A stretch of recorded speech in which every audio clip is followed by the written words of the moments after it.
I'm Congresswoman Sheila Jackson Lee, and I hail from Houston, Texas.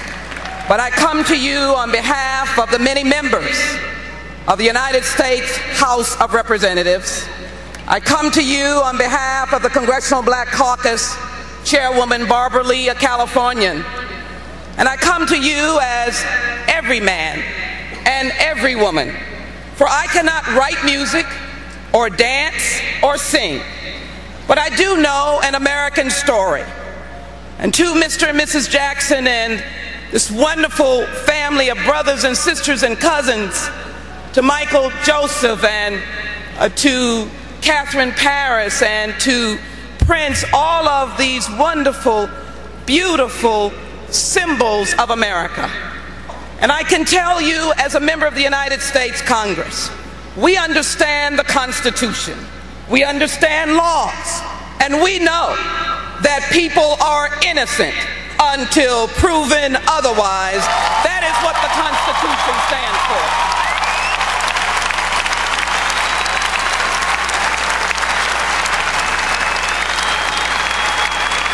So I mourn today. I come to thank you. For many people don't understand the hearts of entertainers. They don't know how big their hearts are. They don't know how they heal the world on behalf of America. When we're at war, our icons like Michael sing about healing the world. And so he called us into public service. It did not matter whether we were black or white. He even told us to beat it, beat the violence, and look at yourself in the mirror, because it meant that if you were going to make a difference, look at the man or woman in the mirror.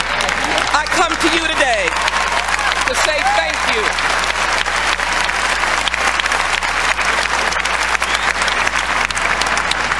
Some of you come from all faiths, and we respect that here in America.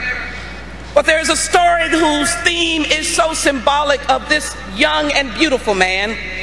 I love the story of the Good Samaritan because it talks about those who walk by the diminished, the devastated, and the poor. This was a broken and beaten man laying along a road. No one stopped, but someone called the Samaritan. It could be in any faith. It's all about charity and love. And I call Michael Jackson the Good Samaritan. I call him Michael Jackson, who cared and loved for the world. It bothered me. I grew up with him, as all of us, and so many did. And so what an honor and a privilege to see him up close when he came to the United States Congress in my office and looked some 15 African ambassadors, representatives of heads of state, sitting in an office listening to Michael Jackson talk about caring and fighting HIV/AIDS. They looked at him. He had a twinkle. They listened. He listened. What a miraculous experience to be able to listen and see Michael in action. You know, there were words cast about, but I wonder if anybody was on his shoulder when he walked into Walter Reed Hospital, and he walked along the aisles and the rows in the hospital rooms. This was in the midst of the Iraq War. Doctors stopped and nurses stopped, and individual soldiers who had lost limbs stopped and were in essence moved and touched, as Michael was, by his desire to come and thank them for their sacrifice. So don't tell me what an American story is all about. It is the salt of the earth. When this family took the talent that God had given them and made it into a miraculous and wonderful story for America. I come today for you to recognize that the flag flies, and the people who have spoken to the people's house. They recognize and they speak, and those of us who serve in elected office, we respond to the people. Michael fought for the tolerance of all people. In fact, I am reminded, although I speak in the tongues of all faith, that Michael fought the good fight. He was someone who understood, and I hope Mr. and Mrs. Jackson and the family will know, the Lord is our shepherd, and we shall not want. Michael Jackson, you've got to know his story, and it has not been told by all of what you have heard. He was someone who understood. If he was burned, he built a burn unit.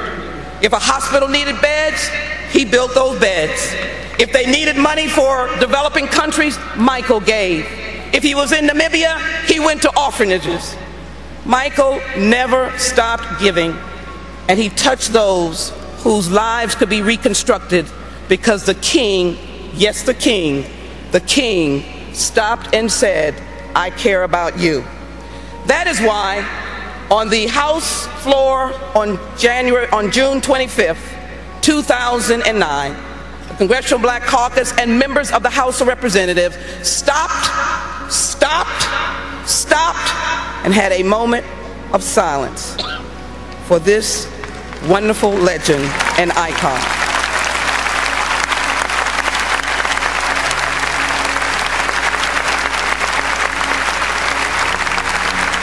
And so to the family, let me simply come as someone that wishes she was long lost, Sheila Jackson Lee, but I'll keep looking and seeing, but coming to say to you that America appreciates and thanks you for Michael Jackson's life.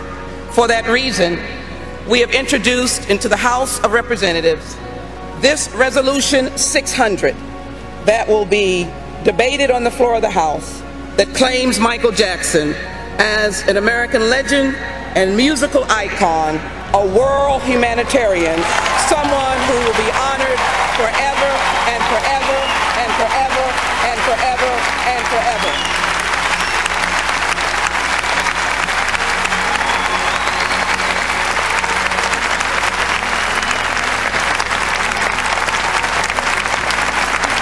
We are the world, and we are better because Michael Joseph Jackson lived.